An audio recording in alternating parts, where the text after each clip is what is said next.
Were you like, here's my husband's cell phone number? Give him a call. Don't give him a call. Don't do that. Don't do that.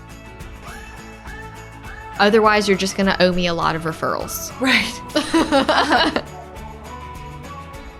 Are we going to have to edit that? Terry Watson. Cut out everything before that. Yeah. All bad.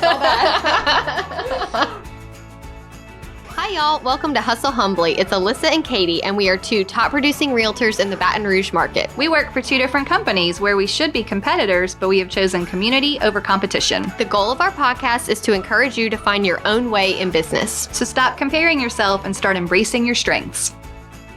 Okay, hello. Hey, Katie. How are you today? Oh, just great. I feel a little disheveled, honestly. I know.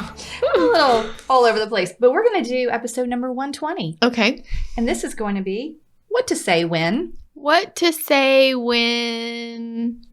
I think this will be good because you have the finesse.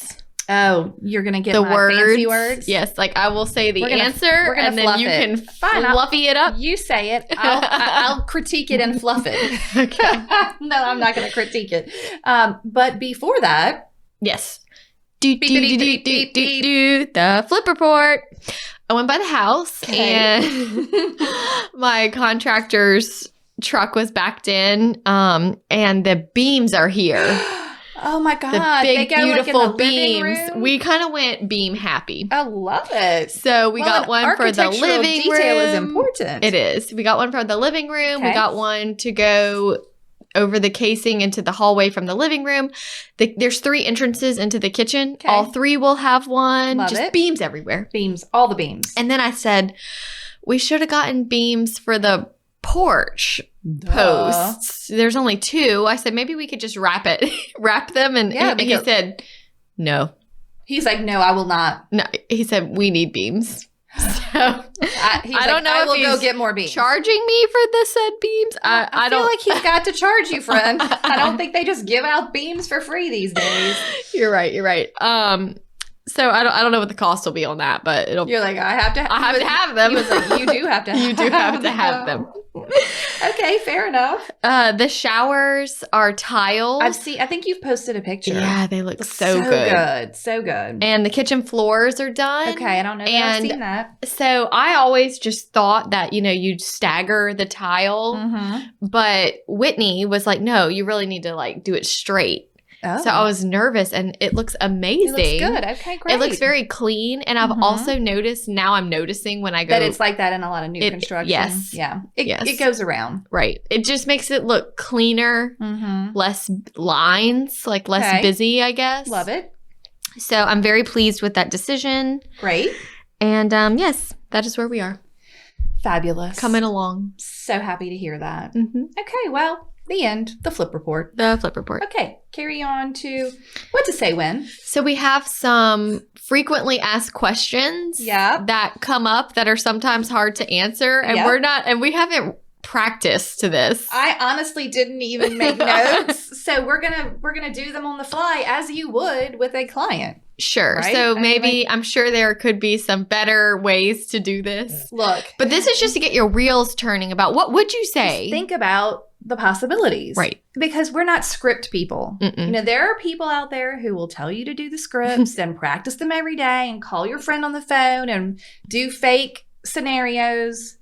I've never been able to do that. I can't do it. Yeah, me either. I just can't. And look, I'm not saying it doesn't work and it's not practical and it's not helpful to hone your craft. But what I'm saying is I can't take myself seriously. And I would rather just learn in the wild. So now we've learned in the wild. We're just going to tell you. So you could just repeat after us on the show. Yeah. Script with us. Wonderful. Okay. Let's start with what I think these two are completely, people are going to be like, I don't need that. These are seller problems that aren't happening much right now because of the market, but they will, and they'll be the hardest questions you answer. And it says, what to say when the seller won't reduce the price. Okay, Alyssa, what do you say when you know it's time to reduce the price and the seller is pushing back? So when I know it's time, I kind of I've put it out there. Right. I've let them know that, hey, based on the market, I always base it off of facts. Yes. So Data. I try to send them an email Yeah. With the updated market analysis Right. that just says, hey, just wanted to let you know we're still sitting here at 310. Yeah. The sales are all in the 290s. Yeah. I still think we need to be at 299. I just wanted to share this updated market analysis with you. Right. I like to say this. No homes have sold in your price, or like no new homes have been sold or gone under contract. Or like just go back to the data, and always the big bad, the market. Yeah. The market is saying, and here's the thing I always say to sellers, and I usually say it in the beginning and then I'll have to repeat it again.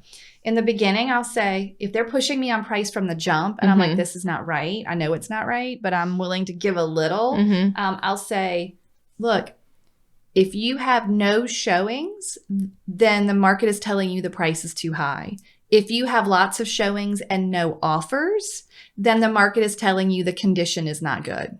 Right. Okay. So a lot of people saw the price, saw the house, looked at, I'm going to go, and then they go, no offers. Then something's wrong with the house. But there's some sort of obstacle people are not able to get past. I like that. Okay. But if they don't come at all, it's got to be price. your price. Right.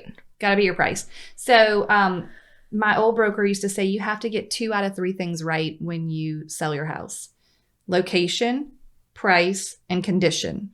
If the location is what it is, it's great or it's bad. What if it's bad? Well, then you better have the right price and the best condition. Sure. If the location is great, maybe the condition doesn't have to be great, but the price still has to be right. 2 out of 3 always have to be right. I really like that. Love that. And I think it's a really easy way to explain it to your seller and say, look, we've got to get 2 of these 3 things right. Yes, I agree. Your location is the best, but you're not the most updated, or you can't also price it so high and not be the most updated. And it kind of helps them understand. I always try to avoid saying, in my opinion. No, never. It's never your opinion. The market. It's always based on facts and data, based on what I am seeing in the market, based on what the market is doing, based on the house that just sold down the street. Yes, data. Yes, data. You are a messenger, not what did Terry say? Yesterday we took a continuing education class with Terry Watson, and he said, good. You never want to be the source. Yes. You want to be the source of the source. That's but right. never the source. I know, and that's that great advice. And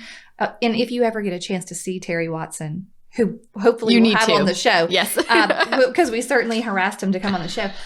He's amazing. What a great speaker. He is. Okay, next up in the same vein, the seller asks you why the house isn't selling.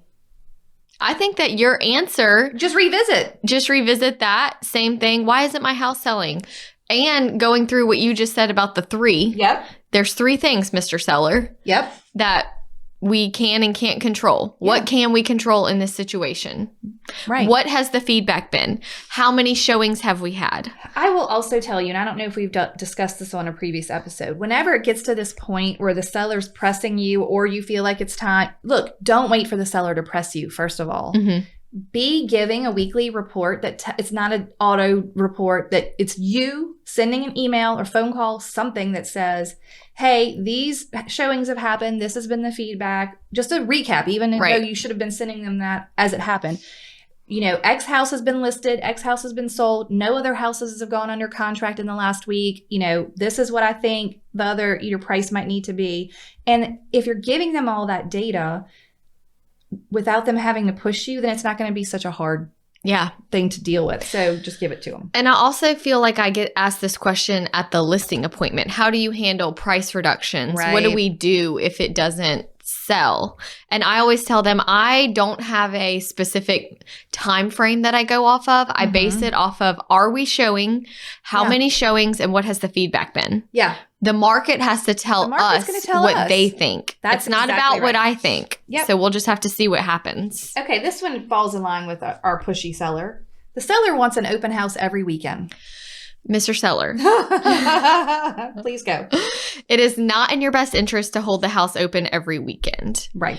By doing that, it takes away the serious buyers that would have to make an appointment with their agent. Whenever somebody makes an appointment with their agent, I know who to follow up with. I know that they're vetted and pre-approved. So by having the open house, it just lets anybody come. Why make an appointment if it's always open every Sunday? Every Sunday they can just come to this house. Right. And it also just kills the momentum that we have in the market. It's exciting to have one open house, but if it's open every Sunday, there is no excitement there. Well, people are going to start to think, why is this house still here? Right. It's stale. You could wait a month. I think you wait a while before you do an open house. I don't do an open house until 4 or 5 weeks in. Yeah, so you could wait a month, do an open house. There's a chance people will be like, oh, I've not noticed this house before. And then I tell them the open houses are not necessarily to sell the home. Right. But it is to get additional feedback from the public. So if we feel like we're not getting feedback from our showings, perhaps an open house would help with getting buyers or lookers in the door to at least let me know what they think needs to be done. Yeah. But I just try to preface that the open house is likely not going to sell the home. Yeah. But it can't hurt us. Well, I'll tell you what I tell my seller. It is up to you, but the open house is open to the public. So if you're living here and you're worried about safety, the open house is the least safe thing we can do. Right. No one has vetted these people. Anybody can drive by the sign and roll in and potentially harm me in some way in your home. Do you want that to happen? Right. No. Now, it doesn't mean I haven't recommended an open house for some of my clients, but when they're like, well, do you do one every weekend? I'll be like, no, that's just that's just more chances for me to be, kidnapped. Right. From your home. Yeah. So, okay. Now we're going to move on to some buyer ones. Okay. Okay. The buyer asks you what to offer in a multiple offer situation.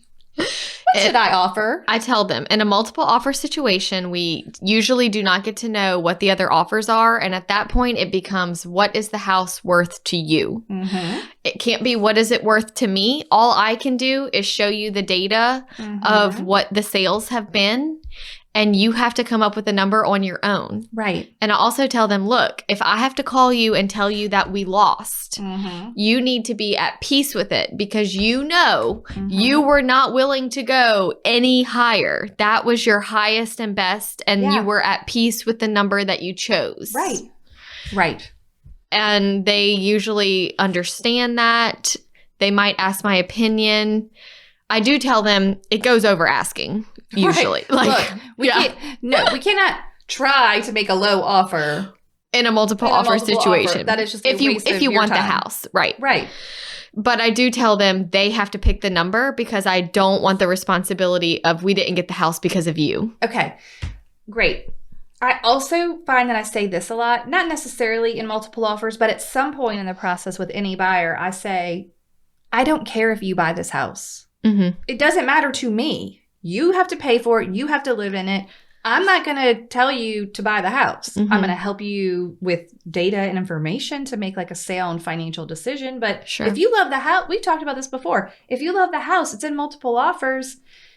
Is it worth $5,000 over asked to you? Probably. How long are you going to live there? 5 years? That's $1,000 a year. I do tell them to think about that. Is this a long-term home for you? Then it doesn't matter as much. If you overpay, we are still protected by appraisal. It might appraise though, so you can't go in hoping the appraisal comes in low. And I tell them too, listen, I bring up the fact that cancellations are not professional. Right. I think that's probably good. I do tell them, I say, look, this is a multiple offer situation. I just had this past weekend with a client where I said, listen, they are expecting multiple offers. I don't want you to make an offer unless you are sure. Right. And they really weren't sure. And so they made an offer that was lower. And the seller chose us to counter because they liked our terms. We let them pick the close date because my people are living with family because we already sold their house. All right. We didn't ask for anything else, clean, conventional. So what happened? And I said, before you take this, I feel like I kind of talked them out of it, but I knew. I could just tell from talking to them it wasn't the one. Yeah. I said, I only want y'all to take this if it's the one. And they said, we don't think it's the one. we feel like what we offered was the best. Best. Good. Then at least they listened to what you told them. They to start did. with. It was a great experience. Perfect. They listened. Perfect. They listened. I feel like it helped us through the process, Okay. But, I like that. This one is then we're going to take this from two angles. You were in a multiple offer, so you got it. You got the house, but there were lots of others. Okay. And you bought a house. You're the buyer's agent, but there was not a multiple offer situation. And here's the what to say when. The buyer wants to request every single item on the inspection. Okay. Tell me the two ways, because it's not the same. What do you mean? Well, I think I would give different advice. If you had been in a multiple offer situation and yeah, definitely buyer or seller, but let's just go buyer. Mm-hmm. If you were in a multiple offer and you paid over ask, I'm not going to allow you to then also like ticky-tack all the way down the inspection to try and, because then it feels like entrapment of this. I would never want that done to my seller. Right. So I don't want to come back with my buyer and be like, yeah, I gave you $15,000 over ask, but now I'm going to ask you for $15,000 in repairs. Yes. I just think that's unethical. Agreed. Unless something came up that you really couldn't tell. And surprised. Right. And you're like, oh, shoot, like the actual roof needs to be replaced. Mm-hmm. But I'm not going to say, oh, well, I mean, you paid over ask. Mm-hmm. Ask for everything that's on the list. Sure. They're going to make a perfect house for you. What do you say? Honestly, ever since I had the repair request template. Yeah. Where I send them the template that says, hey, I've typed up a draft repair request for you to review. These are the things that would be customary to ask for. Mm-hmm. But while we are in the house with the home inspector, I tell them at the end, okay, here's what happens next. We're going to get the report. We're going to look at it. Right. I would advise asking for money. Yeah. Closing costs. I've been in situations where the final walkthrough was messy because things weren't done the way that maybe you would have done them. They're done. Right. But because the seller's leaving. Right. And you're going to be coming in. So maybe you want to find your own AC person. Maybe you want to find your own electrician. Agreed. So I do try to get them money or maybe just like a mixture. Okay. So $2,500 in lieu of repairs and seller to clean and service the AC and make sure it's in working order. Right. Something like that. Okay. A simple combo. Right. On the pushback, if I get pushed, but well, shouldn't we ask for that loose toilet to be extra tight? Nope. Shouldn't we ask for that? I just let them know, listen, they don't have to do any of this. No. So by asking for the important things, it only increases our chances of getting everything done. I feel like when you put 10 things on there, but you only care about 2, they're just like, you're asking for too much and they don't want to do any. When you could have just asked for the 2 you wanted and been like, this is sort of my walk away lip, right? Like, sure, I have to have this or not okay. Also, I always say this, and you, I think, also maybe have told me this or say this. When you're leaving the inspection and we're talking about, I'm going to send you the draft or you're going to get the report and we're going to discuss whatever your system is for that. I always say, we're going to ask for things that fall into these buckets: systems, safety, and structure. Mm-hmm. We're not going to ask for every piece of rotten wood to be fixed, every loose toilet. Like, that house is in fine working order with the loose toilet. Right. I mean, like one little drip out of the back of the faucet, there's always that, right? Yep. The drip, when it's on, it's dripping. I'm like, right. It's not dripping when it's off. Who cares? Right. Again, so systems, structure, and safety is another thing that is really easy to help them kind of hone in on what's important when they're thinking about that repair request. And also reminding them the point of the home inspection is not to make the old house new. Right. That's a great thing to say. It's just to check for safety. Right. And major issues. Yep. Okay. I guess you would just basically give the same advice whether you were paying over list price, multiple offer. You just say the same. Mm-hmm. Okay, fine.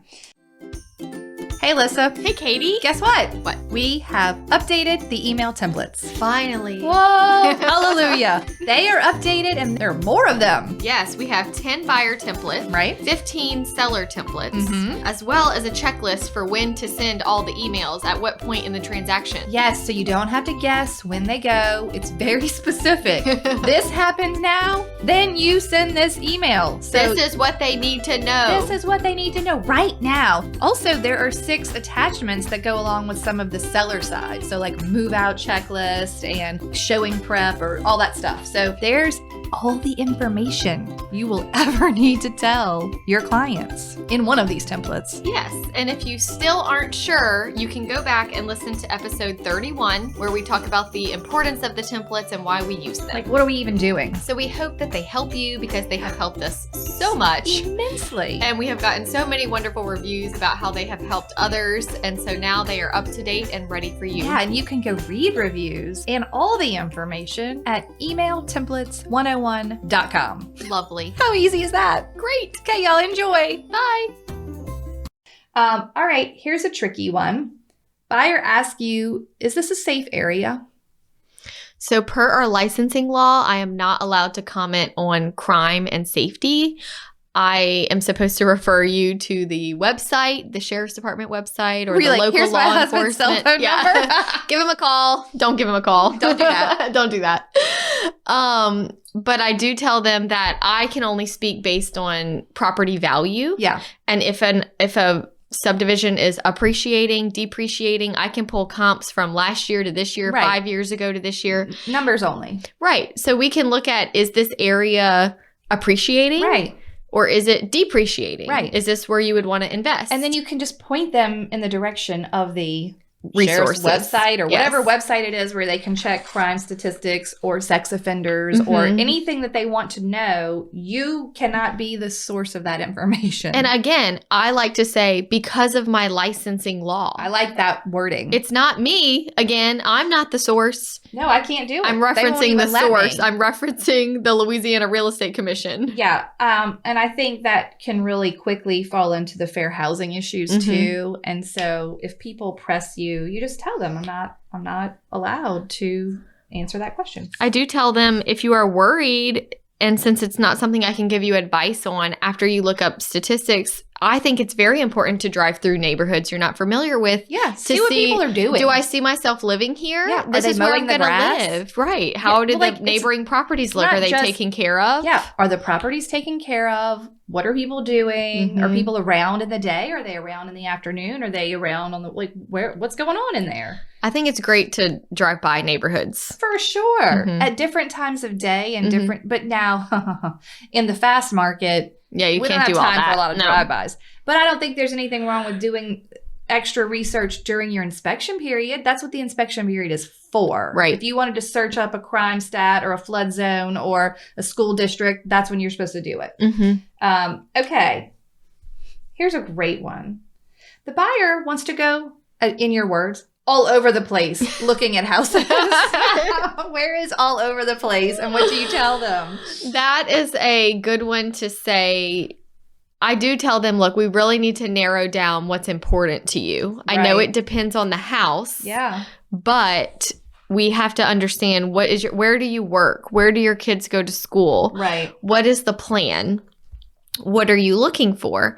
And I tell them too, if it's an area. So I just had a client that was like, hey, Alyssa, I think I want to buy. I don't know if I want to be in Livingston or Central or Baton Rouge or Zachary. You're like, what? I said, well, I'm just going to let you know, if it is in like Livingston, depending where it is, I don't go all those areas because I live so far away. I may not serve you best. I would maybe have to refer you to an agent that works Livingston. Well, I'm not sure if I want Livingston. It's just on the radar of possibilities. We're going to have to get off the radar and into like, go do the drive-by. Yes. So I tell them, whenever you are not sure of your area, you're going to be doing a lot more of the legwork before we go look at houses. Yep. You're going to be doing drive-bys to make sure, because we're not going to drive 50 minutes away to get there and you say, this is too far.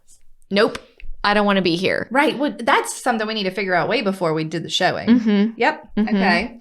And then also just really filtering the houses that they send you. So if they send you a list of 8 houses that they want to go see, Right. take 10 minutes and pull the addresses, check the property disclosures, check the subdivision. Do you know that it's way overpriced for that subdivision? Right. Do you know that it's 50 minutes away from his work? Make notes on all the properties and say, I went through all the ones that you just sent me and I made some notes. Yeah. I like the red, orange, and green system. Oh, right. Yes. But you have like a spreadsheet going. Well, I just reply to their email. And as I just highlight the addresses green. This one looks good. It's close to your work. It didn't flood. There's nothing on the property disclosure. It's a great neighborhood. Orange is like, this looks like a great house. It's priced well. It did flood. I don't know if that matters to you. And then red is like, this one's 50 minutes away from your house and it's only a 3-bedroom. You said you needed a 4-bedroom. Right. So I'm kind of self-eliminating. Right. And then I end it with saying, so here are my notes. Maybe you could drive by some and let me know which ones are your top pick. Right. You do the drive-by and let me know. But also say, if they do, they do have 8 houses they want to see.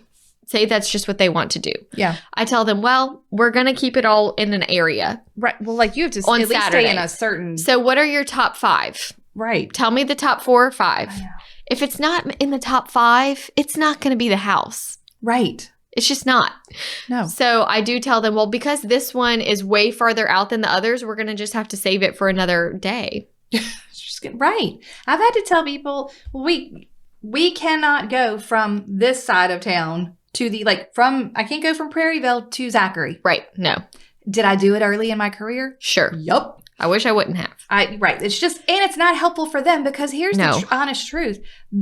Any buyer truly and honestly doesn't want to live 1 hour apart from each other. They either like one or they like the other. In our market, I mean, maybe in a rural area, a 1 hour radius is fine. I don't know. But here, it is a totally different lifestyle. You have different amenities. You have different schools. Everything is different from one side to the other, like from one parish to the other. So anyway, I agree with all that you have said there.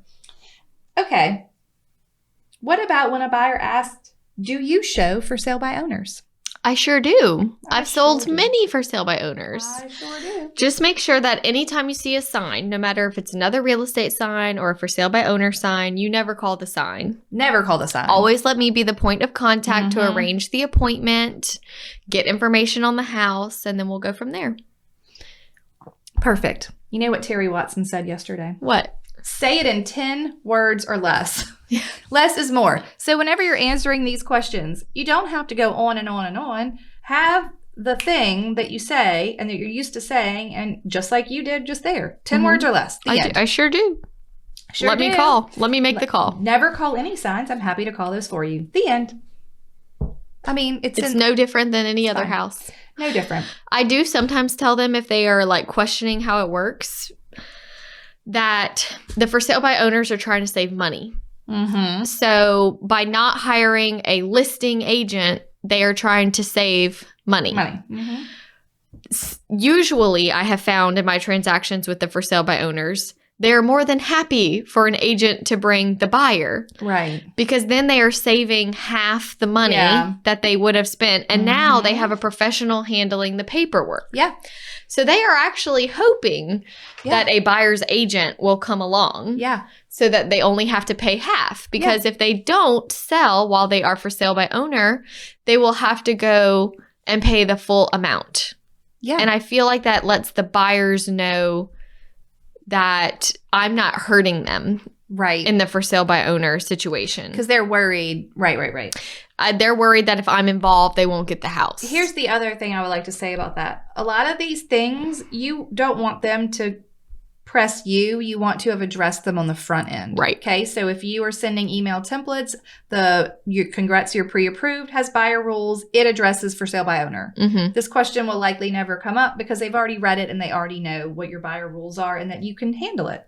So I do have some clients right now that are very specific on a subdivision. Okay. And there's a lot of like next door, hey guys, I'm selling my house. I know. And she just came to me and she said, Alyssa, what do we do if there is a house that is just off market? It's perfect for us and they just don't want an agent.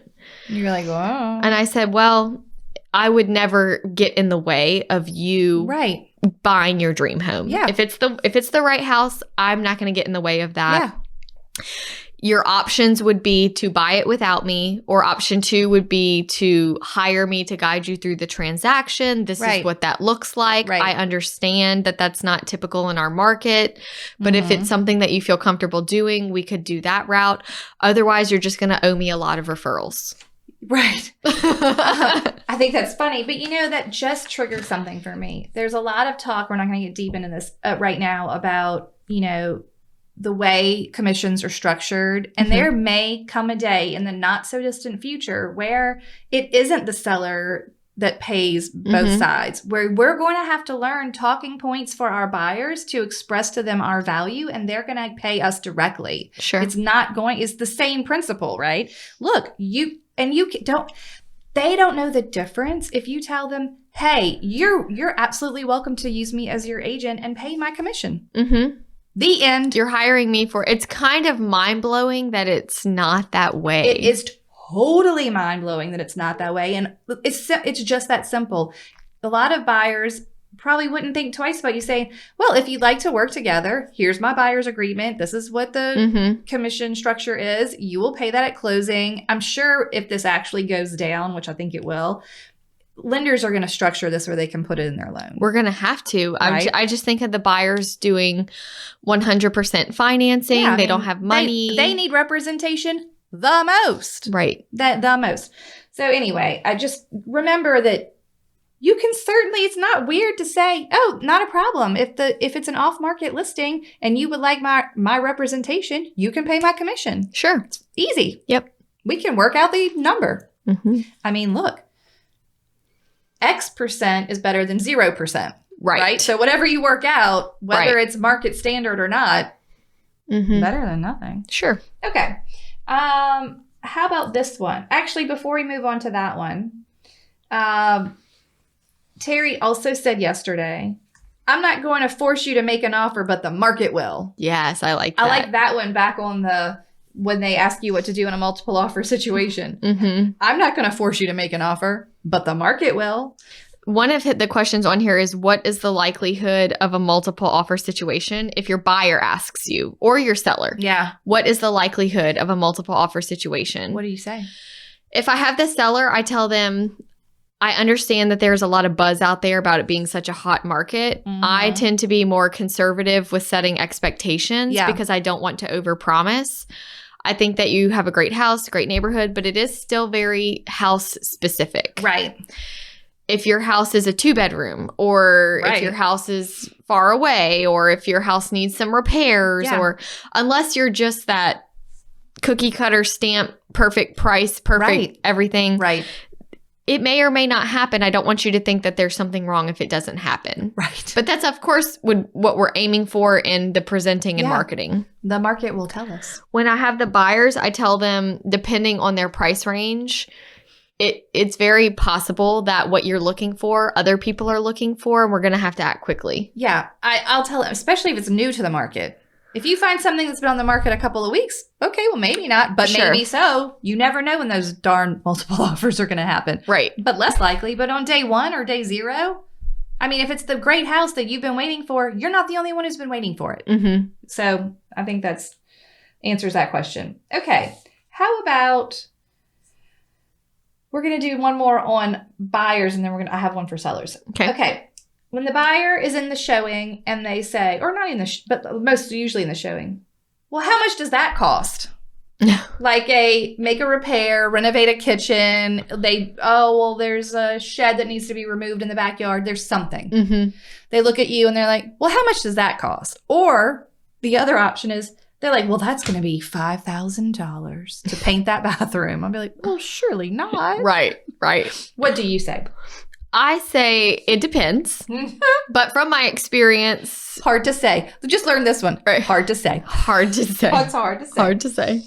But I might throw out a range. No, I think that's fine. Just depending what it is, if I feel comfortable doing that. Yeah, I would also say, look, we can't guess what the price of something is. If you want to know the price of a window is, here's some vendors you can call on the phone and ask an average price of a window. Here's a painter. This is what your vendor list is for.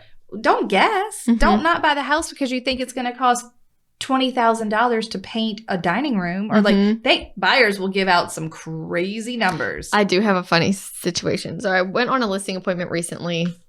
The house is not great. He wants top dollar because his neighbor just sold for top dollar. Oh, To be yes. honest, I am surprised the neighbor got what the neighbor got. Okay. So I'm like, well, maybe. Who knows? Who knows? Who knows? This market, I just can't figure it out. Okay. He said, now listen, the driveway is all busted up, because of the trees. He's like, come in closer. Now listen. Yes. The driveway is a mess. And I said, well, I don't think that it really matters. Like I didn't notice it. We live here in Louisiana. That's common. It's very common, especially in this neighborhood. Every driveway has cracks or, we have so many trees and wet soil. Right. It just is what it is.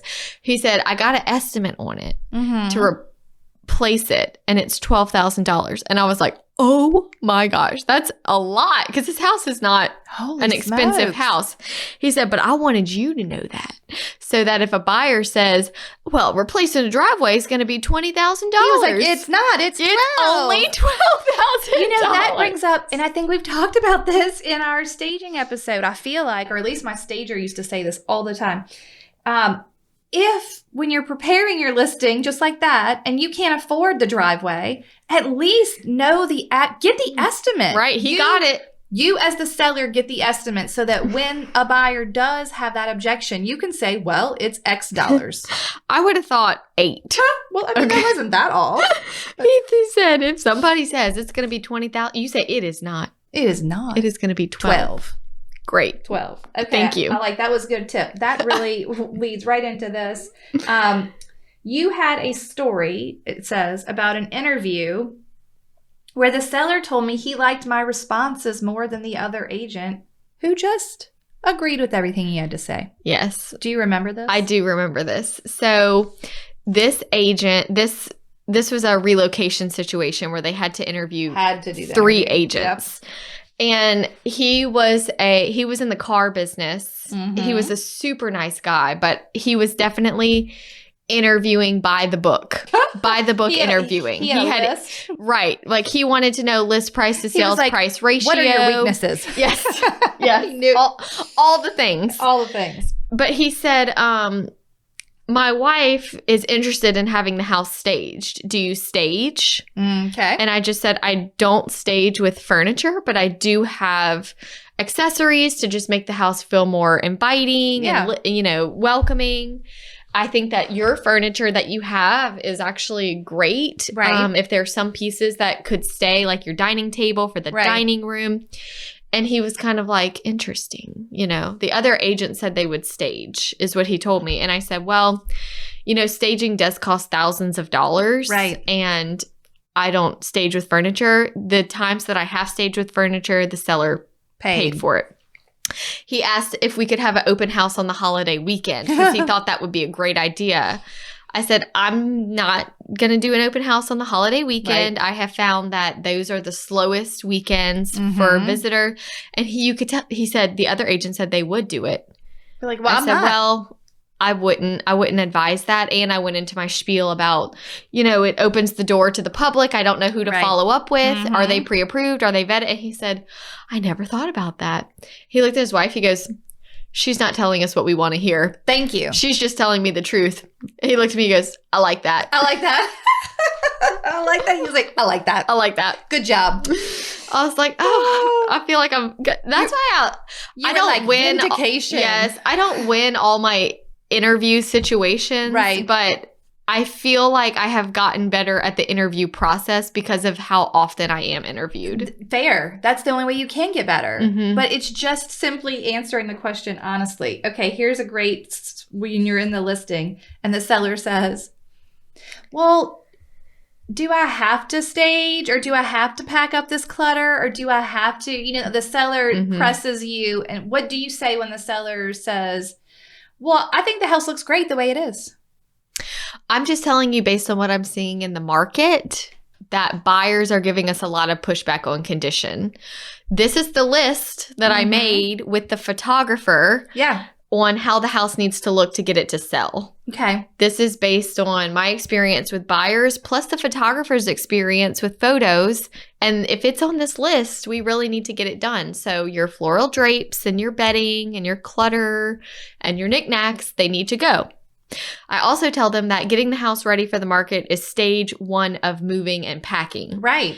If we list and you get an offer, you have 30 days to get out. Get out of here. Start the process. Make your life easier. Right. Foam wrap all your photos and pack all your breakables and start the process. So when you get an offer, you're down to the minimum. Right. There is a word that I like that I heard, and if you feel like your seller's feeling attacked or really pushing you back on this, you can call it, instead of removing clutter, that you're pre-packing. So like what you're saying, you just say, well, it's great to pre-pack these things so that you don't have to worry about doing it later. And it adds to your, checking off your list for the photos or whatever you're going to say. I like that. Terry yesterday said, clutter eats equity. Oh my gosh, I miss him saying that. If you want to be like real to the point and they're like, do I have to remove my, Santa Village that I leave up all year long? Clutter eats equity. My Santa Village whatever, that I leave up. Whatever it is, like clutter eats equity. And that is just really... I wonder what would happen if we started just answering yes or no. Do I have to declutter? Yes. Yes. I'm not going to lie. I do sometimes do that. Depending on how we're vibing. If they're just like, well, do I need to paint this red bathroom? Yes.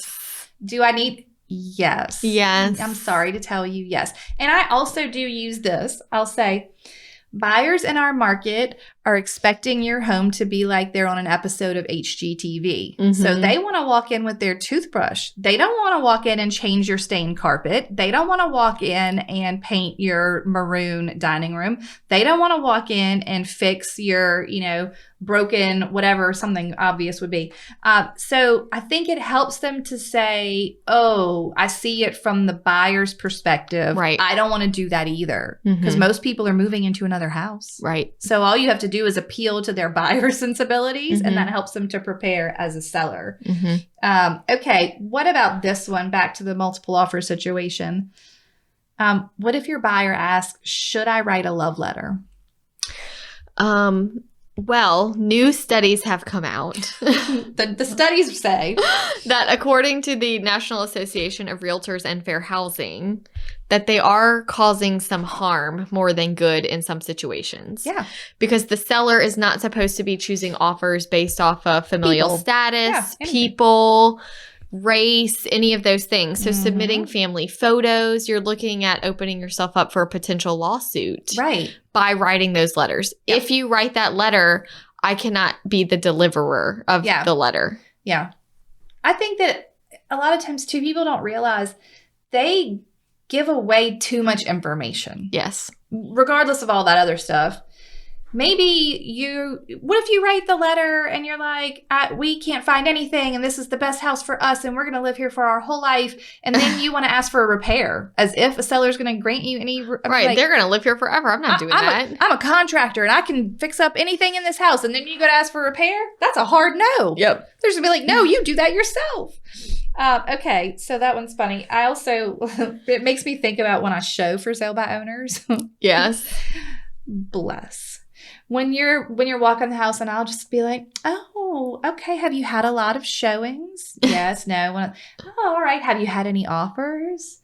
Oh, yeah. We had this one guy offer blah, blah, blah. And blah, blah. And I'm like, oh, yes. Tell me more. Tell me all the things. Where are you moving? Yeah. Like all that stuff. I just think it's funny what you can get out of a seller. And that stuff you can relay to your potential sellers who are considering for sale by owner. Like there are a lot of things that you might say that you just don't want to say. Right. Right. Like you don't know what to say and what not to say.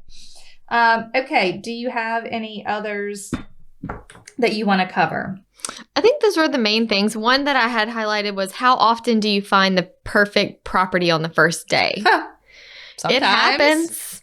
And I always tell them in that situation, look, I'm telling you that I have seen other houses and I think that this is a good one if I think it is. Right. It does check all the boxes. My fear is that if we pass it up, you're going to be comparing every other house to this house. Right. So you just need to, and I tell them too, I know this is the first house we've walked through, but you've been looking online for about 6 months. Right. And you have a very specified search. Right. So it's not like we haven't done, I've had to say that lately. just because you only saw the houses previously online doesn't mean you haven't been searching. Mm-hmm. Like sometimes people think, oh, I showed up in person. I like the first house I saw. Well, I can't take that one. Right. I've only seen one. I'm like, no, you've seen hundreds online. Right. You've seen the houses. You just haven't been inside of them. Mm-hmm. And I think that kind of puts their mind at ease a little bit. Right.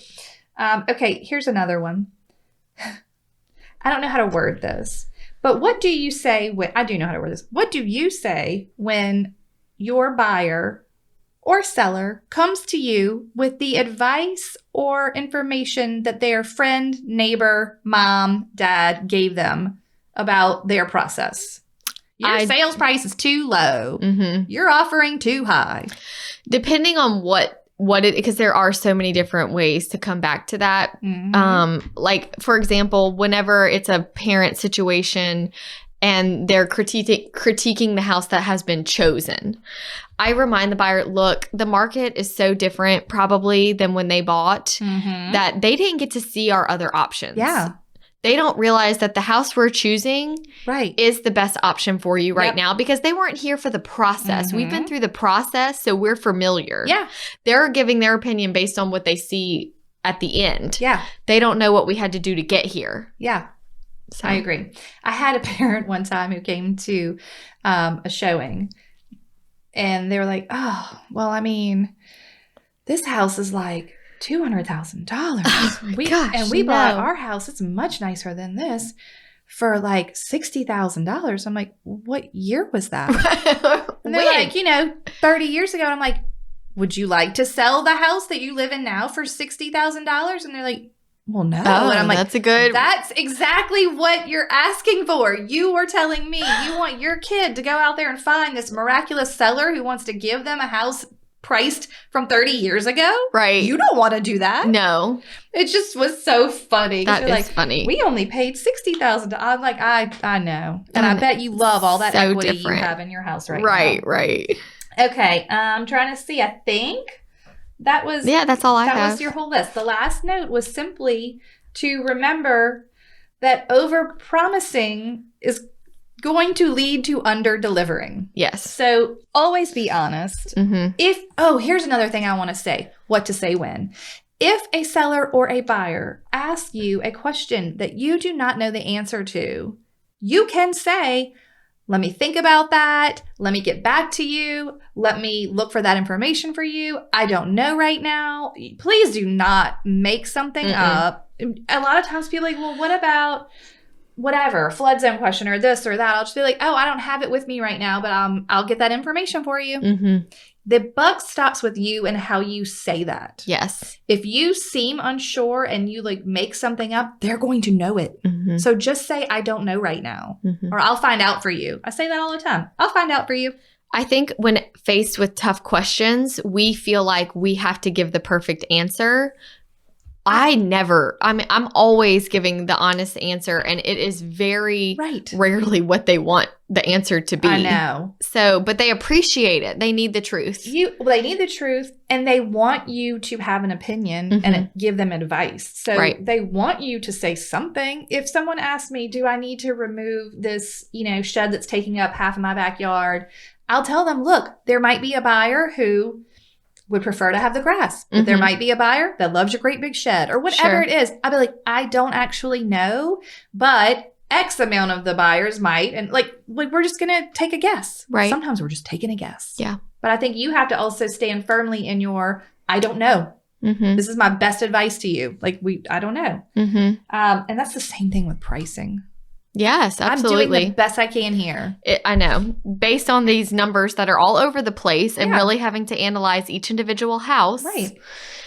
It could just be different based on the season or based on what's going on in the world. Anyway, okay. I think that's a good group of what to say. Yeah, that's good. And get some of those snappy responses prepared that you feel comfortable saying. Even better if there's some humor to it. Well, clutter eats equity. Right. I mean, and if you can laugh as you deliver the message, that's really going to land. Yeah. So just get prepared for those things. The same thing happens over and over again. Yep. I mean, your buyers are going to, I don't want to buy the first house I saw. I've answered all the questions that we've asked today no less than 10 times each. Sometimes 10 times in a month. Right. Right. They happen over and over and over again. And a lot of these things are answered and addressed in the templates because they come up so often. You just want to tell them on the front end. Yep. This is what's going to happen. Here you go. Here it is. Take it all now. Okay. Are you ready for a toast? I am. Delightful. Let me get it for you. Oh, I wasn't adequately prepared. I feel like I need filler here. Oh. No, I got it. This toast is from Michelle. I don't know. Michelle Pladen. Okay. Don't make me tell you where she is because I don't know. Okay. Michelle's out in the world. And she wants to toast to her husband. Oh. I know. They just got married in May. He is my number one fan and biggest motivator. He's the one who told me to try real estate in the first place. Okay. I listen to your podcast 24/7, either in the car or when I'm cooking, cleaning, getting ready for work.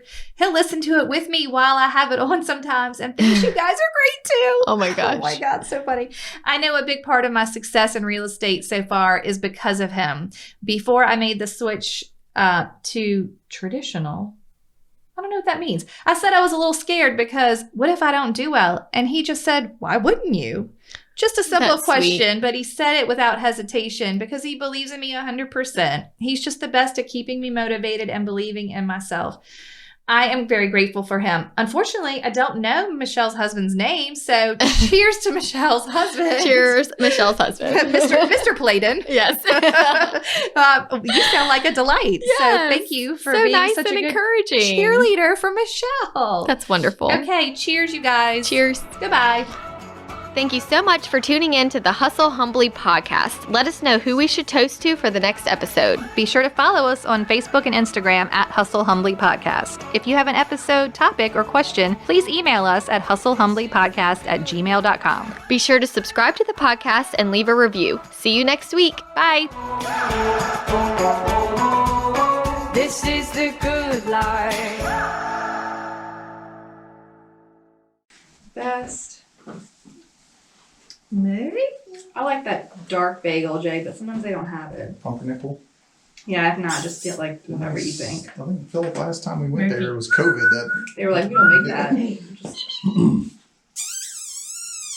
That's sweet one. You want regular old Blown blown I out, almost wanted to like purposefully be. like real ruddy? Are we going to edit that?